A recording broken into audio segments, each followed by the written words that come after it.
Welcome to the Ben Daniel Podcast, where we're calling a spade. The Kayden Clark and Angel Reese Rookie of the Year conversation needs to go behind a barn, out back, with old Yeller, and get shot and killed, and then buried 6 feet deep.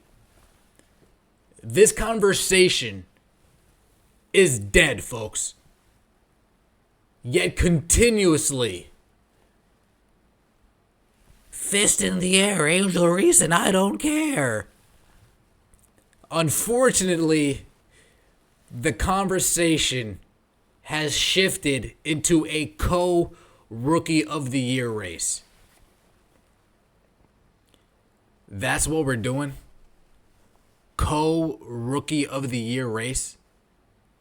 Folks, if we look back at this time, 30 years from now, and we say, hey, Kayden Clark and Angel Reese, what's the deal with that? One of them was in an MVP conversation and the other one was nowhere near that conversation. How come they shared that award? Well, it was 2024. The world was burning down. And we thought it would be a good idea to make everybody on Twitter happy if we just made it a feel-good award for the year. If we were like, wow, Angel Reese sure does hustle a lot. She should be, let's just give her co-Rookie of the Year for her hustle. Not even for her stats, not for her impact, not for causing the team to have a massive turnaround, for none of that. But because she hustles. Oh, she's a great rebounder. Don't get me wrong, folks, but we don't give Rookie of the Year awards out because they're really good rebounders. No, because she's a hustler. I'm a hustler, baby. I just want you to know. Shout out to Pharrell. Shout out to Snoop. Or not shout out to Snoop, right? Fuck you, Snoop. Anyway, back to where we were at. Rookie of the Year race. Co-Rookie of the Year race. If we look at 1994, 1995, Grant Hill and Jason Kidd, both of these two shared the Rookie of the Year award. But if I was to tell you one of these players took a 13-win team and turned them into a 36-win team, well, which one of those players would you say made a bigger impact? All right, fair enough. If I was to tell you one of those players based on that turnaround entered the MVP conversation, who would you say made the bigger impact? Who would you say of these two players deserve to have the award solely to themselves? Folks, in 1993, 1994, the Detroit Pistons had 20 wins, respectively, and the Dallas Mavericks had 13 wins, respectively. After that draft, we see a massive turnaround.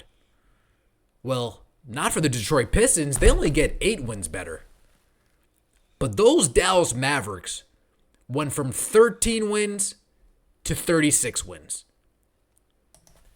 Overnight, thanks to Jason Kidd, the Dallas Mavericks went from 13 wins to 36 wins. So again, which one of these players do you think had a bigger impact on their team and their team's outcome between Grant Hill and Jason Kidd?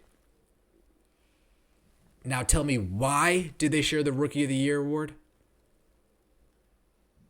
That's my point. It doesn't matter why. It doesn't matter what stats Grant Hill put up. And he put up some impressive stats. Don't get me wrong.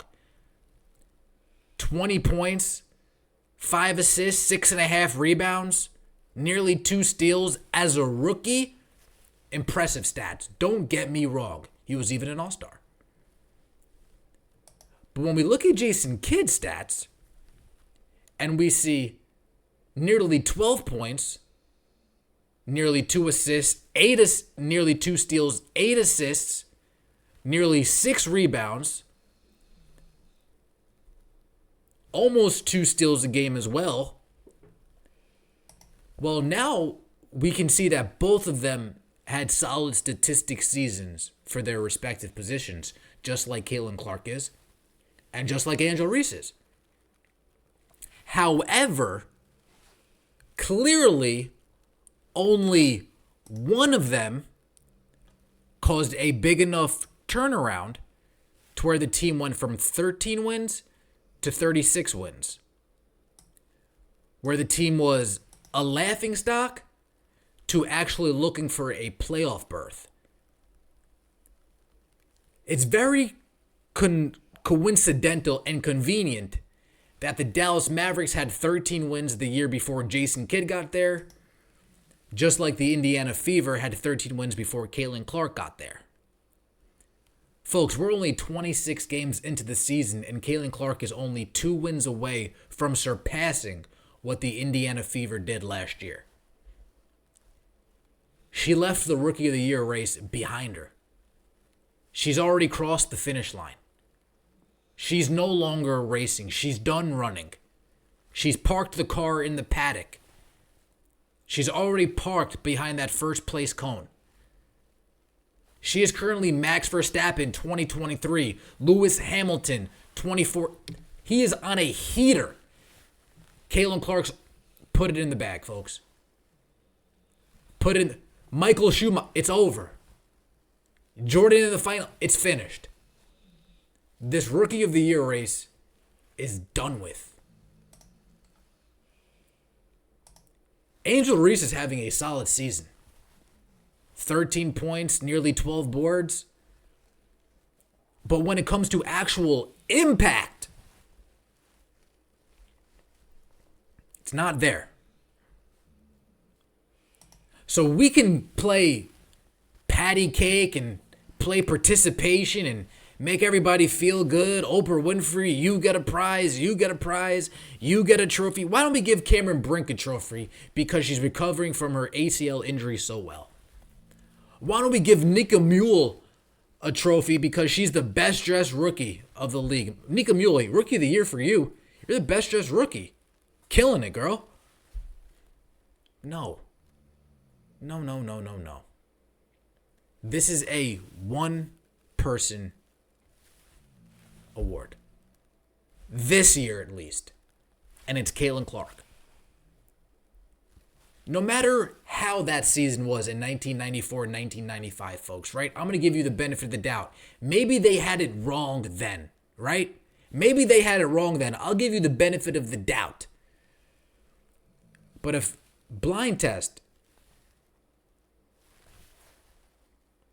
if I'm just looking at that and I'm seeing, well, one of those players was in the MVP conversation. If I'm an alien that just touched down to Earth, I would have to assume that Jason Kidd was the better rookie that year. I would have to assume that Jason Kidd should have had that award all to himself. Folks, there's no way 20, 25 years from now, we need to be looking back at the 2024 WNBA season and thinking to ourselves, man, can you believe we really made that a co-Rookie of the Year award? Man, that was Kayla. We were talking about Kayden Clark in the MVP conversation. She led the league in assists. She was doing things we've never seen before. Why, again, did we make it a co-Rookie of the Year award? Folks, if we didn't make the LeBron James, Carmelo Anthony, if we didn't make them co-Rookies of the Year, I'll be damned if we make Kayden Clark, Angel Reese, co-Rookie of the Year. It's the Ben Daniel Podcast where we're calling a spade a spade. Folks, I've been a little bit more active on Twitter lately as well. Ben Daniel Podcast. I'm trying to get at least a video up every other day or so. Just some quick thoughts on WNBA news. Maybe I'll touch on some other sports as well. But really, I'm trying to stick to WNBA the best as I can. If you want to hear me talk about other sports, please let me know. But I'm going to give you guys what you want. Ben Daniel Podcast.